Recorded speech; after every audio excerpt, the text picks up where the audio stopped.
बारिशें ना होने के कारण जंगल में सूखे का मौसम चल रहा था, इसलिए आज सभी पक्षियों ने परावास करने का फैसला कर लिया था। तोता, कबूतर, छोटी चिड़िया, उसकी बेटी, कौवी, कौवा और दूसरे पक्षी अपना सफर शुरू करते हैं। वो सब अपना जंगल छोड़ने के कारण उदास तो थे, मगर वो एक नया जंगल, एक नई दुनिया देखने जा रहे थे, इसलिए उनके दिल में इस बात की खुशी भी थी।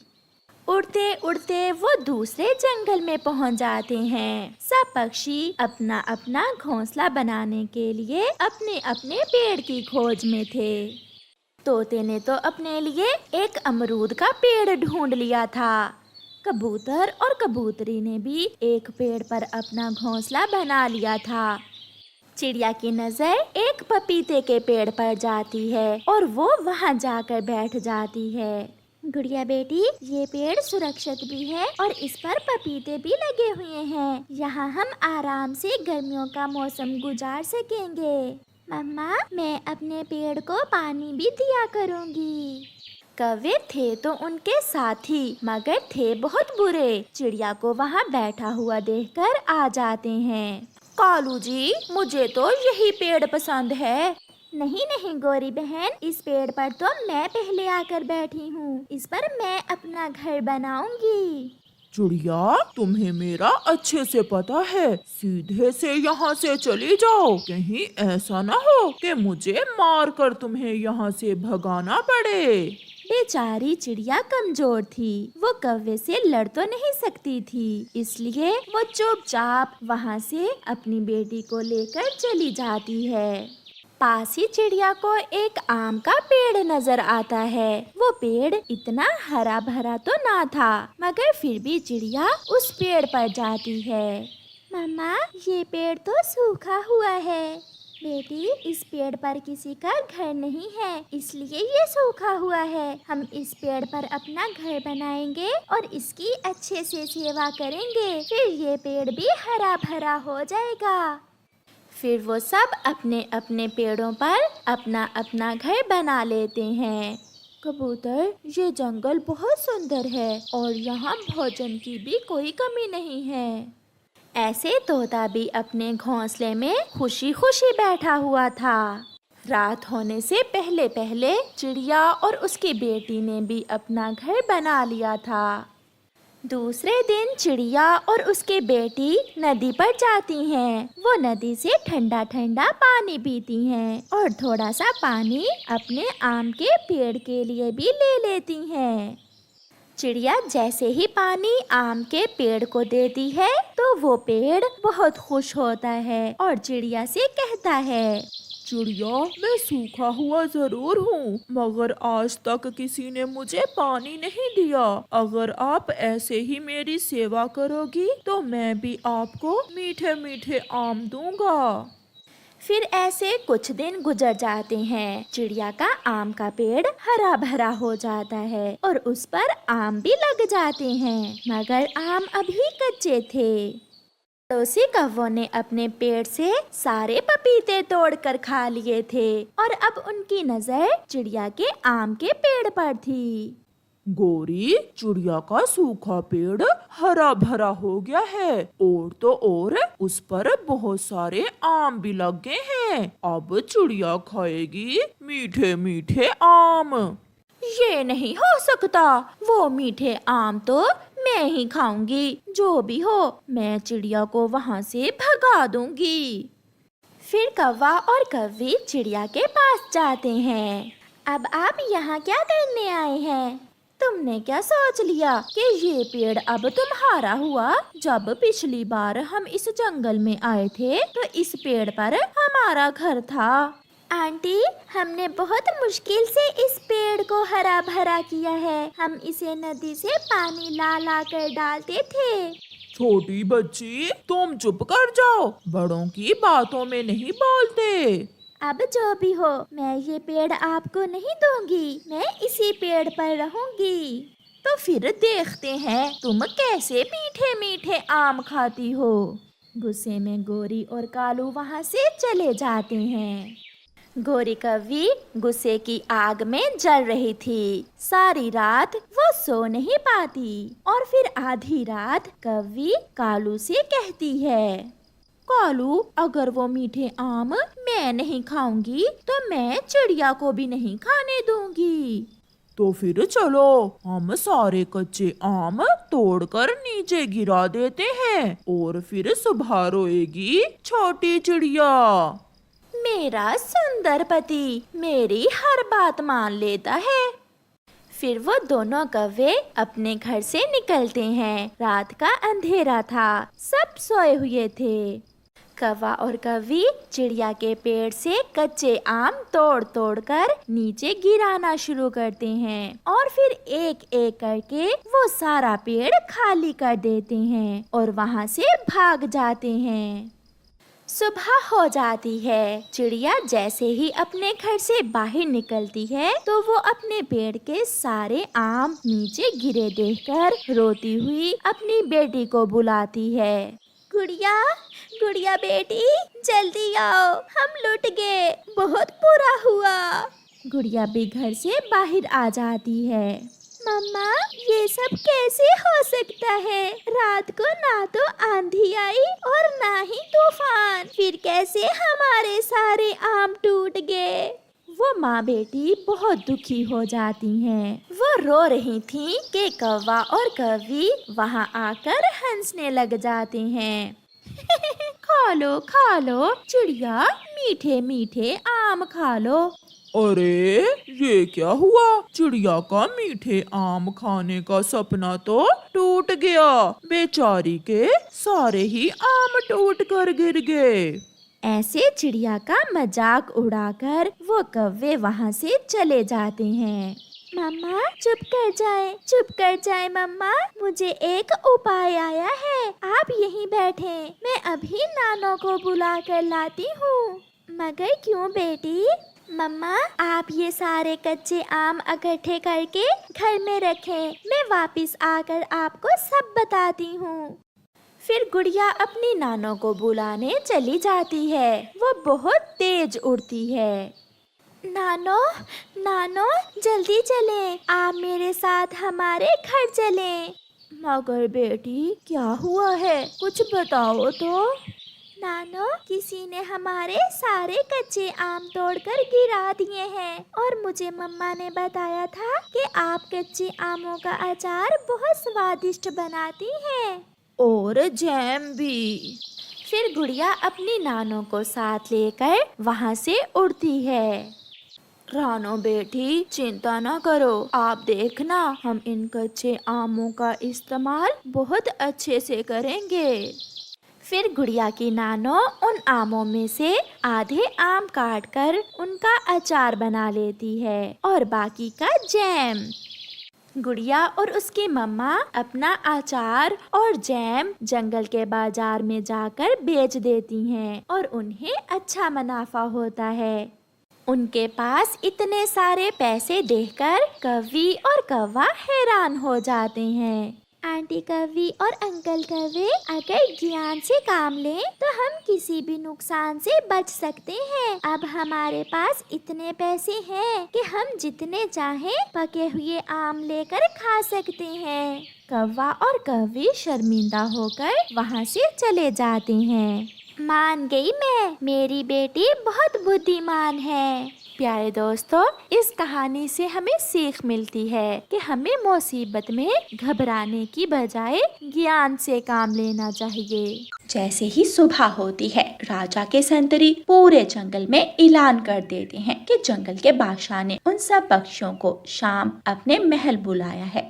पता नहीं राजा जी ने क्यों बुलाया होगा। आपको क्या लगता है, कहीं जंगल में कोई परेशानी ना हो? तुम चिंता क्यों करती हो? हमारे राजा हमें किसी भी मसले में अकेला नहीं छोड़ते। शाम को जाएंगे तो मालूम हो जाएगा। दूसरी तरफ गोरी कौवी और कालू कौवा अपने घर में मेले पर जाने की तैयारियां कर रहे थे। कितने दिनों बाद हमारा कहीं जाने का प्लान बना है। पूरे 10 दिन हम वहाँ रह कर आएंगे। और कालू जी, तुमने बिल्कुल भी कंजूसी नहीं करनी, हमें हर झूले की टिकट लेकर देनी है। तुम्हें तो मैं जितना भी खुश रख लूं, कोई ना कोई ताना मार ही देती हो। मैं अपने सब दोस्तों को बताऊंगा कि हम मेले पर जा रहे हैं। शाम को राजा जी ने अपने महल भी बुलाया है। पहले उनकी बात सुनेंगे, फिर कल जाएंगे।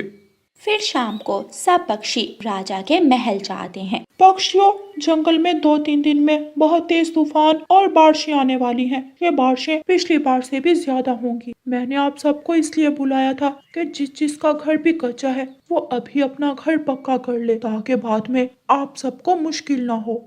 राजा की बात सुनने के बाद पक्षी महल से बाहर आ जाते हैं। अभी तो हमने मेले पर जाने का प्लान बनाया था, इन बारिशों ने भी अभी टपकना था। अब तो कुछ नहीं कर सकते, हमारा घर तो पहले ही कच्चा है। कल अपने घर को पक्का करेंगे।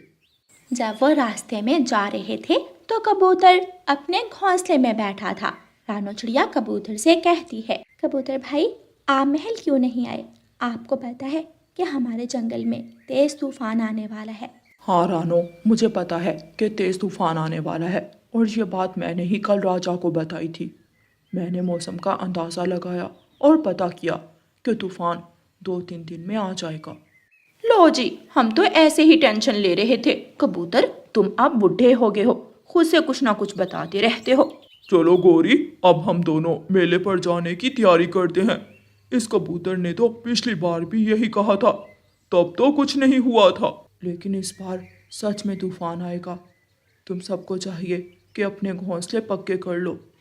मैं भी मजबूत लकड़ियां लेने जा रहा हूँ। कालू जी, हमें देर हो रही है, ये बुढ़ा कुछ भी बोलता रहता है। फिर कालू कौवा और गोरी कौवी घर जाकर पैकिंग करते हैं और मेले पर जाने के लिए निकल जाते हैं। रास्ते में उनको पक्षी मिलते हैं जो अपना घर मजबूत करने के लिए लकड़ियां ढूंढ रहे थे। दोनों कौवे रास्ते में सब पक्षियों का मजाक उड़ाते हैं। फाख्ता बहन, तुम अपने से ज्यादा मजबूत लकड़ी काट रही हो, कहीं मर ही ना जाना। जाओ अपने घर जाकर आराम करो। बुलबुल, अब तू बुढ़ी हो गई है, अब अगर तूफान आ भी गया तो क्या फायदा, मर तो तुमने वैसे भी जाना है। और रानो, शक्ल से तो तुम नौकरानी लगती ही हो और आज काम भी नौकरानियों वाले कर रही हो। गोरी, तुम्हें जहाँ जाना है तुम जाओ, हमें तंग मत करो। गोरी, अब तुम हमारा मजाक उड़ा रही हो।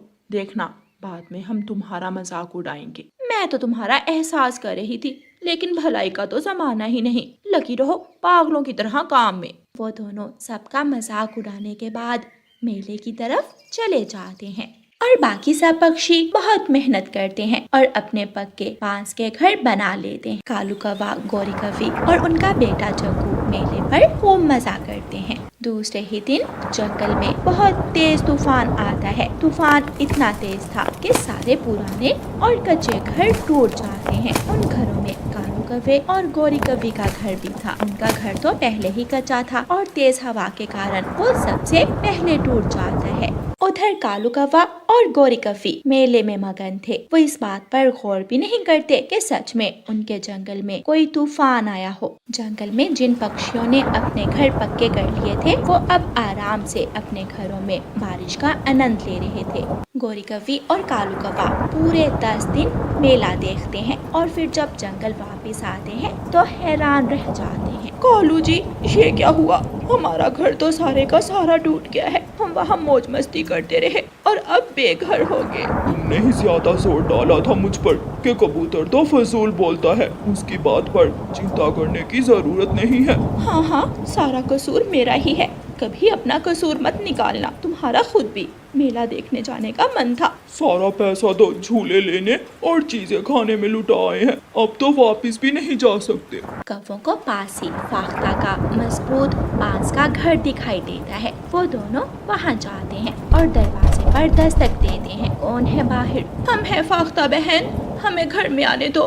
बाहर बहुत ठंड है और हमारा घर टूट गया है। अब तुम्हें मजाक नहीं सोच रहा। मेले पर जाने से पहले हमारी इतनी बुराई की तुमने। तुम्हें लगता है मैं अपना मजाक बर्दाश्त करके तुम्हें घर रख लूंगी? तो ऐसा नहीं होगा। चले जाओ यहाँ से। वो दोनों उदास होकर वहाँ से उड़ते हैं और जग्गू को साथ लेकर बुलबुल के घर के सामने जाते हैं। बुलबुल बुलबुल, हमें अपने घर में आने दो। बारिश बहुत तेज है, हम ज्यादा देर बाहर नहीं रह सकते। कौन बुलबुल? वही बुलबुल जिसे तुमने कहा था कि मैंने वैसे ही मर जाना है। निकल जाओ तुम दोनों यहाँ से, वरना बारिश से पहले मैं ही तुम दोनों को मार दूंगी। फिर वो सब चिड़िया के घर जाते हैं। चिड़िया मेरी बहन, प्लीज हमें अंदर आने दो। अगर जग्गू इतनी देर बाहर रहा तो बीमार हो जाएगा। नहीं, वापस चले जाओ, यहाँ से आए हो। तुम सबको तो पहले ही कहा था अपना नया घर बना लो, लेकिन तुम पर तो तब मेला देखने का भूत सवार था। रानो बहन प्लीज दरवाजा खोल दो, हम बहुत शर्मिंदा हैं। फिर रानो चिड़िया दरवाजा खोल देती है और वो सब चिड़िया के घर चले जाते हैं। सॉरी रानो बहन, हमें आप सबका मजाक नहीं उड़ाना चाहिए था। तुम सबने तब लापरवाही की और अब पछता रहे हो, लेकिन हम सब ने पहले ही अपने घर मजबूत बना लिए। हाँ रानो बहन, आप ठीक कह रही हो। हमें भी समय पर अपना हर काम कर लेना चाहिए ताकि बाद में हमें पछताना ना पड़े। प्यारे दोस्तों, इस कहानी को लाइक, अपने दोस्तों के साथ शेयर और चैनल को सब्सक्राइब करना बिल्कुल मत भूलना। आपका धन्यवाद।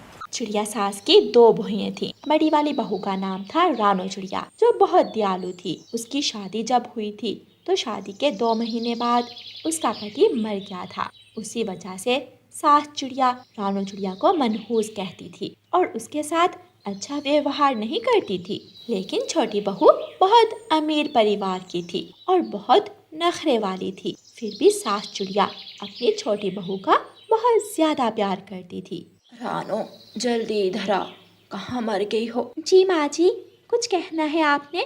तुम्हें अच्छी तरह पता है ये मेरे खाने का टाइम है, लेकिन अभी तक तुमने कुछ भी चूल्हे पर नहीं चढ़ाया। सासू माँ, घर में कोई भी सब्जी नहीं थी। मैं सुबह सुबह बाजार गई हूँ और सब्जियाँ लेकर आई हूँ। अच्छा, अब मेरा मुंह क्या देख रही हो? जल्दी जा और मेरे लिए कुछ बना कर ला। सासू माँ, मैं अभी आपका खाना बना कर लाती हूँ। थोड़ी देर बाद छोटी बहू उठ कर आती है। आ गई मेरी प्यारी बेटी उठकर। जी सासू माँ, बहुत भूख लग रही है। सासू माँ रसोई में रानो को आवाज लगाती है। रानो जल्दी कर, हम दोनों को बहुत भूख लग रही है। अपने पंख तेज चला। रानो चिड़िया ने भी सुबह से कुछ नहीं खाया था, फिर भी वो खाना बनाकर पहले अपनी सासू माँ और छोटी बहू को परोसती है।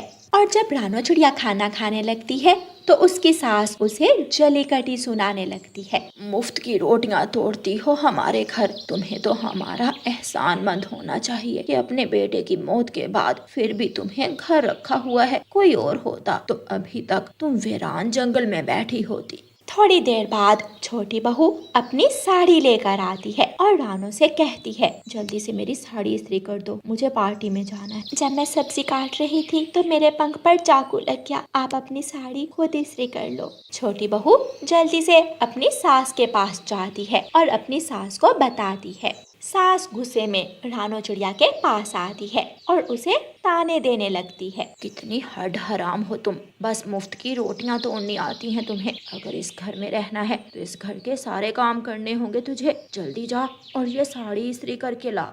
रानो चिड़िया का पंख घायल था, लेकिन फिर भी वो साड़ी इस्त्री करने लगती है। इस्त्री तेज हो जाने के कारण साड़ी जल जाती है। ये क्या कर दिया तुमने? मेरी इतनी सुंदर साड़ी जला दी। सासू माँ, अभी इसको घर से निकालें। मैं अपने मम्मा पापा को कॉल करती हूँ, हम कोई और नौकरानी रख लेंगे। लेकिन अब मैं इस रानो को इस घर में और बर्दाश्त नहीं कर सकती। दोनों सास और छोटी बहू रानो चिड़िया को धक्के देकर घर से निकाल देती। रानो चिड़िया रोती हुई तोते के घर जाती है। क्या हुआ रानो बहन, आप इतना रो क्यों रही हो?